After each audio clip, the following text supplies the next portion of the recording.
My name is Danica Guarda, and this is my final requirements for Calculus 3. I hope you will enjoy watching my video and hope that you will gain more knowledge. Let's start!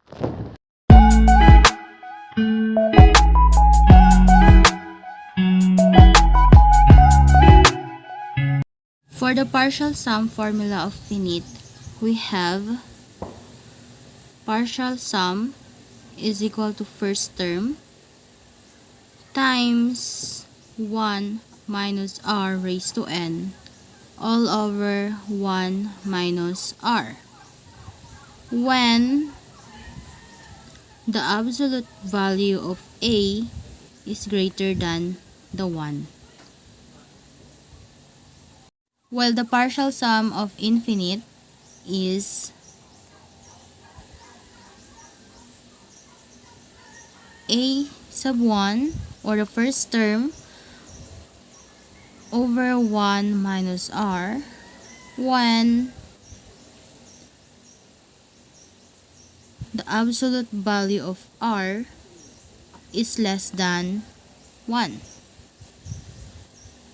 Got it? So let's proceed to the example.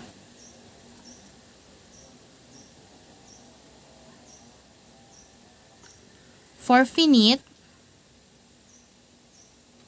we have 3 plus 6 plus 12 plus 24 plus 48 plus 96. So our common ratio is 2, because 3 times 2 is 6, 6 times 2 is 12, 12 times 2 is 24, 24 times 2 is 48, and 48 times 2 is 96. Understood? Now we will use the partial sum of finite formula. So let's copy. Sn is equal to a1 times 1 minus r raised to n over 1 minus r. Substitute. The value of our n is 6. Why? Because 1, 2, 3, 4, 5, 6. Therefore, our n is 6. So, S6 is equal to, substitute all the given. So, our A1 or our first term is 3. So, 3 times 1 minus our R is 2. So, 2 and so 6 over 1 minus 2. So, copy. S6 is equal to 3 times 1 minus 64. Because 2 raised to 6 is 64. Very good. Then 1 minus 2 is negative 1. Then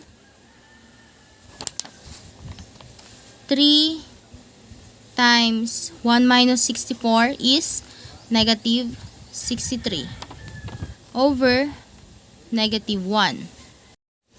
Then we need to cancel out this negative, so that S6 is equal to 3 times 63 is 189. We don't need to put all over 1 because it is the same value. The partial sum of our example, 3 plus 6 plus 12 plus 24 plus 48 plus 96, is 189. So let's try to use calculator to check if these 6 are equal to 189.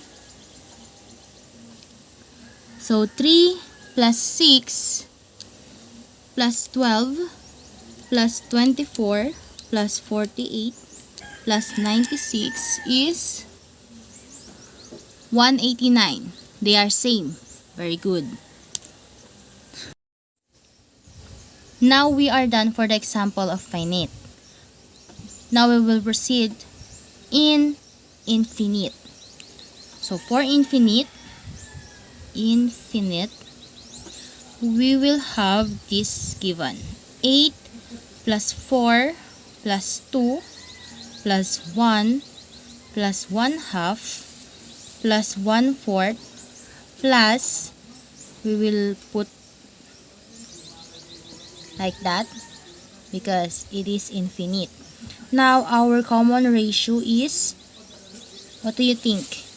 Of course, 1/2. We will proceed to our formula. So let's copy the formula. As infinite, of course, first term over 1 minus r. We will substitute all the given. So copy. Our first term is 8. Over, copy 1 minus our common ratio. Very good. 8, 1 minus 1/2. Very good. 1/2. So 8 divided by 1/2 is 16. So that's the final answer. Or that is our partial sum for our example here. Understood? Which means that this example is converge. So we will now proceed to the other series, which is alternating series.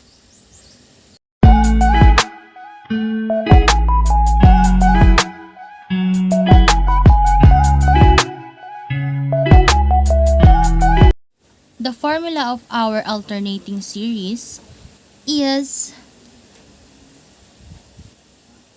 like this.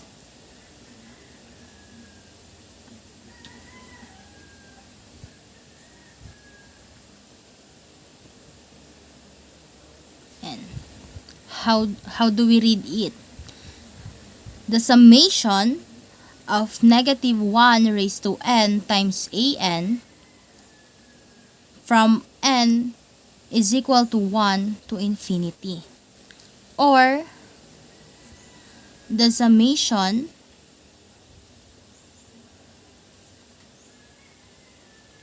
of negative 1 raised to n plus 1 times an from n is equal to 1 to infinity. Okay, for example,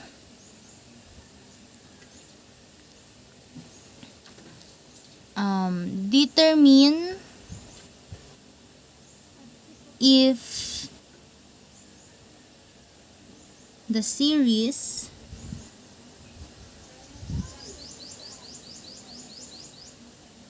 the summation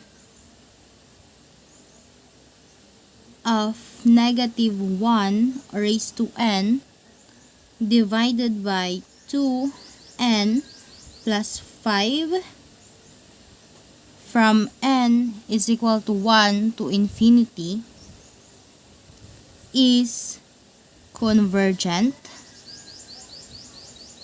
or divergent. We have here 4 steps to determine if the series is convergent or divergent. So the first step is to check if it is indeed an alternating series. Check if this given is indeed alternating series. Do you think this given is alternating series? Yes, very good. This given is alternating series. So proceed to the next step. Write down the first few terms to confirm this by substituting the nth term. We will confirm if this series are alternating series if we substitute all or substitute the given to this. So, our first term, negative 1 raised to 1, 2 times 1 plus 5 is equal to negative 1 times 1 is negative 1 over 2 times 1 is 2 plus 5, 7. So, negative 1 over 7 is our first term. So, negative 1 over 7 is our first term. Now, we will proceed to the second term. Let's assume that n now is equal to 2. So, let's substitute it. So, negative 1 raised to 2 is equal to 2 times 2 plus 5. So, negative 1 raised to 2. Negative 1 times negative 1 is 1. Then, 2 times 2 is 4. Then, 4 plus 5 is 9. Which means our second term is 1, 9. Let's proceed to the third term. So, assume that our n now is 3. So, negative 1 raised to 3 all over 2 times 3 plus 5. So, negative 1 times negative 1 times negative 1 is negative 1. Then, 2 times 3, 6 plus 5 is 11. Therefore, our third term is negative 1 over 11. Now, let's proceed to the fourth term. Let's assume that our n is 4. So, let's substitute negative 1 raised to 4 over 2 times 4 plus 5. Negative 1 times negative 1 times negative 1 times negative 1 is 1. 2 times 4, 8. 8 plus 5 is 13. Therefore, our fourth term is 1 over 13. So, that is our few terms. So, let's proceed to the next step, which is check if the series satisfies the first condition. So, we have here a condition. When n is greater than 0, 2n plus 5 will be smaller than 2 times n plus 1 plus 5 is equal to 2n plus 7. Understood? Did you get it? So, let's proceed. 2n plus 5 is smaller than, so less than 2n plus 7.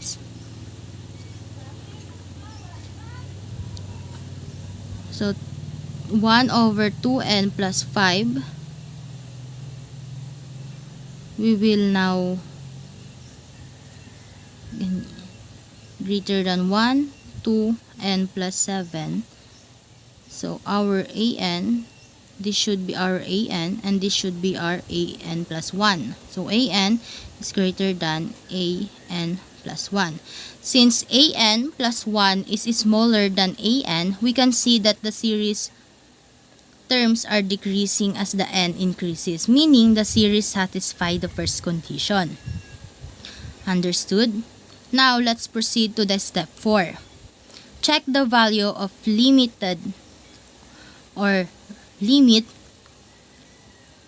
n is to infinity an, where an is equal to 1 over 2n plus 5. This, it required in second condition. So, we have here second condition. So, limit 1 over 2n plus 5 is equal to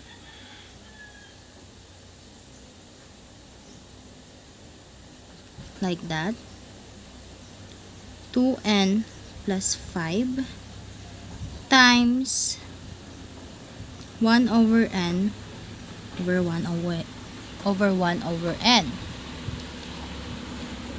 Then, copy.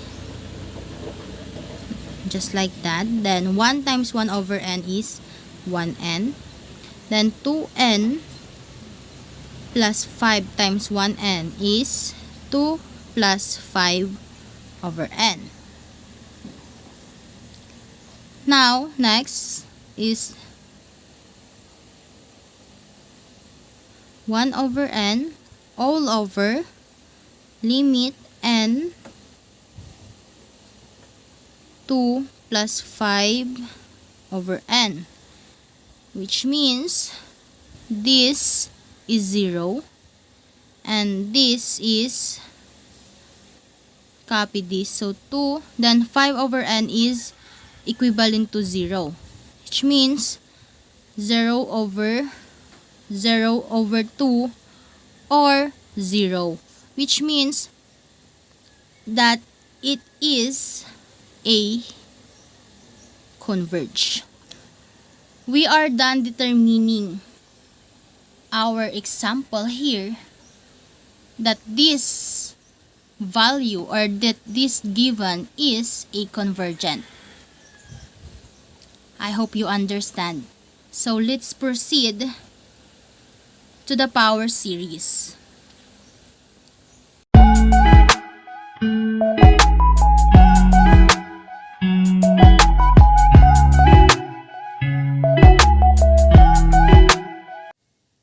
The formula of our power series is the summation of an times x raised to n from n is equal to 0 to infinity, or the summation of an times x minus c raised to n from n is equal to 0 to infinity.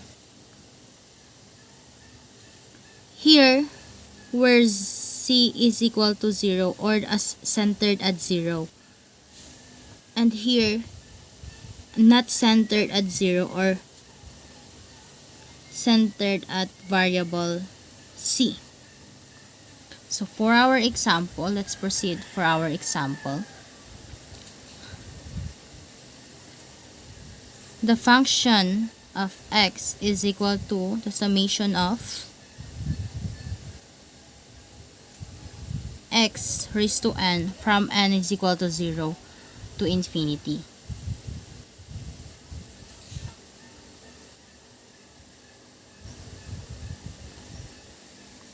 So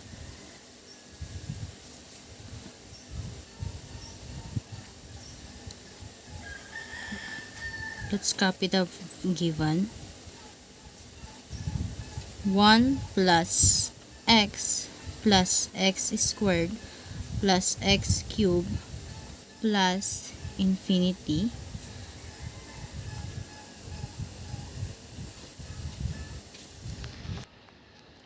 how do we get this kind of given or answer? So substitute 0 here. So x raised to 0, we all know that x, if the exponent is 0, it is equivalent to 1. So that's why the value here or our first term is 1.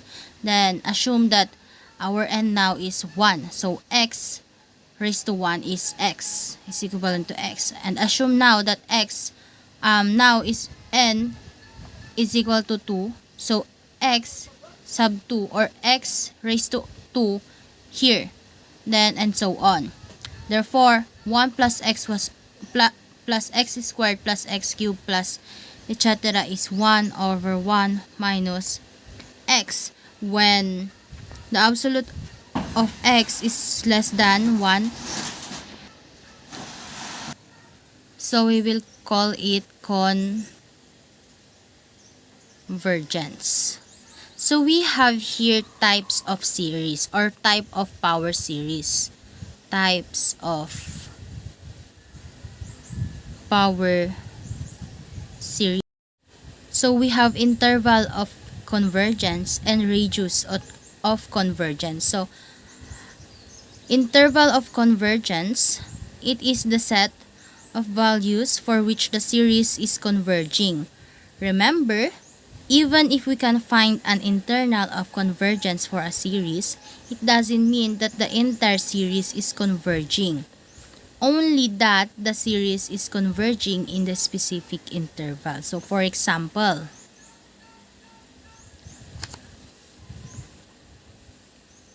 for our example, the summation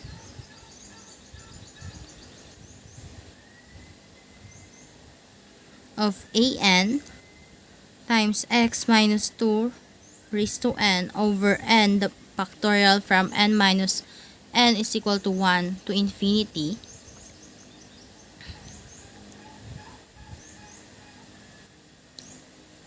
So, the summation of n minus n is equal to 1 times x minus 2 raised to n all over n factorial, limit the absolute value of x minus 2 raised to n plus 1 over x minus 2 n times n factorial n plus 1 factorial, limit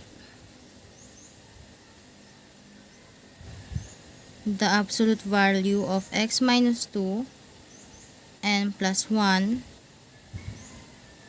is equal to 0.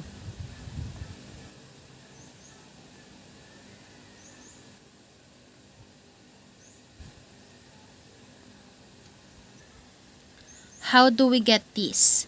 So, limit here, this is the formula, an plus 1 all over an. Limit n infinity. So, x minus 2 n plus 1 over n plus 1 the factorial divided by x minus 2 n raised to n. That's why we get this. So that's the explanation. Now it is 0. The series is converge for all, so 1r is for all x, r is equal to infinity. Now let's proceed to the radius of convergence rather. It is always half of the interval of convergence. You can remember this if you think about the interval of convergence as a diameter of a circle. So for example, this is an example of radius of convergence. So find the radius of convergence of summation negative 1 raised to n times 3x minus 2 raised to n over n squared times 5n from n is equal to 0 to infinity. Its center and interval of convergence. So we need to find the interval of convergence and the center of it. The radius, the centers, and the interval of convergence. So let's proceed for the solution.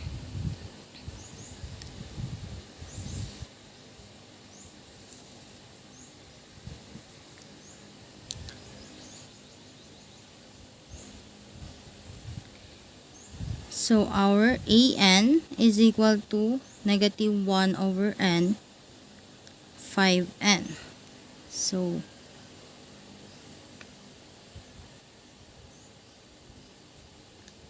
limit n is equal to a n 1 over n. So that's mean L, the absolute value of 1 over 2, it's n raised to 2 over n 5, which means that this is equivalent to 1 over 5. Therefore, our R is equal to 1 over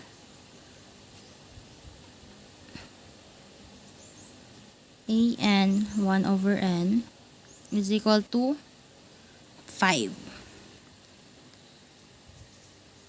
So hence,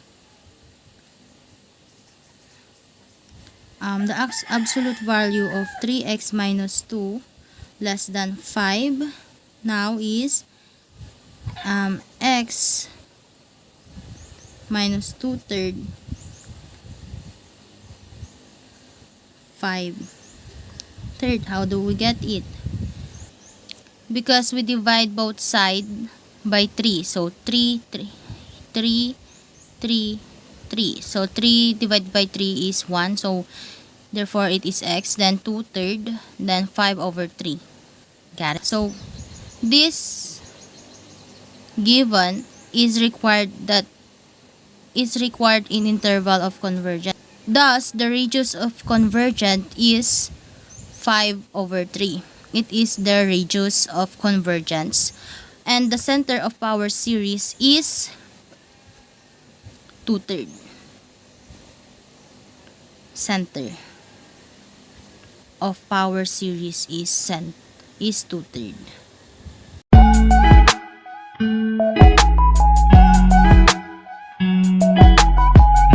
For the formula of Maclaurin series, we have here f of x is equal to f times 0 over 0 factorial plus x f prime times 0 over 1 factorial plus x squared f prime times 0 over 2 factorial and so on.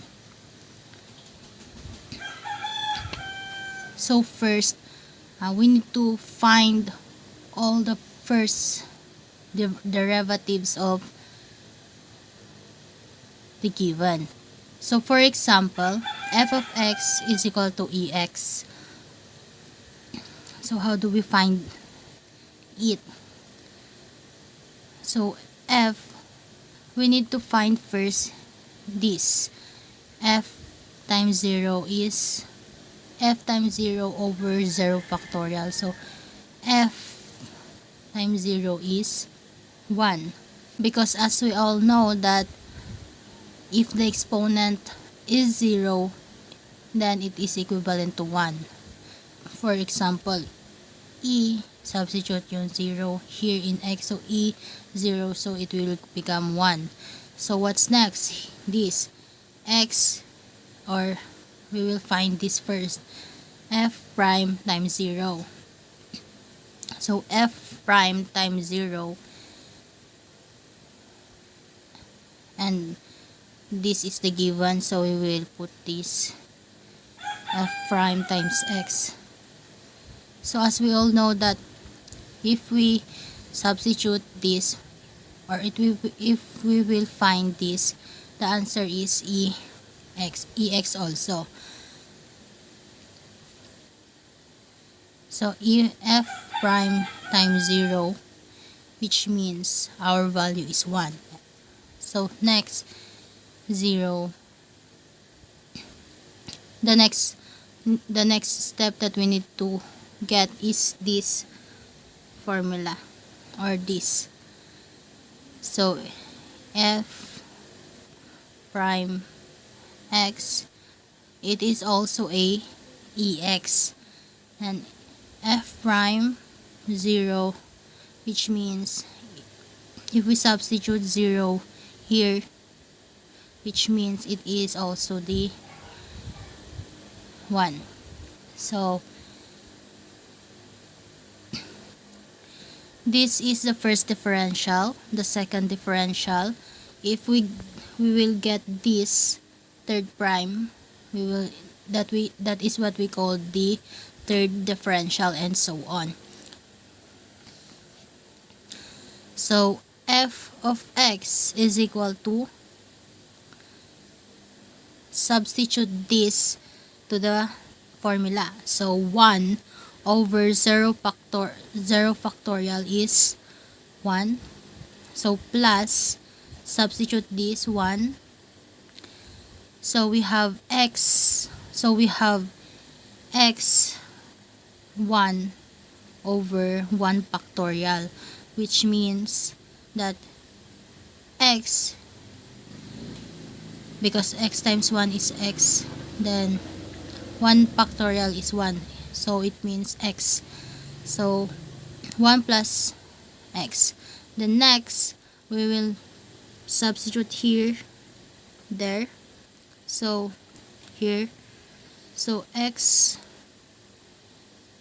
square times 1 over 2 factorial. So x squared times 1 is x squared over 2 factorial. 2 times 1 is 2, which means that the third term is x squared over 2, and so on. So that is how we get the Maclaurin series. Now let's proceed for the Taylor series. For the example, determine the Taylor series of function f of x is equal to e raised to 3x whose center at x is equal to 4. So we have 3 steps. The first one is to find the Maclaurin series. So here, e raised to 3x is equal to, it will now,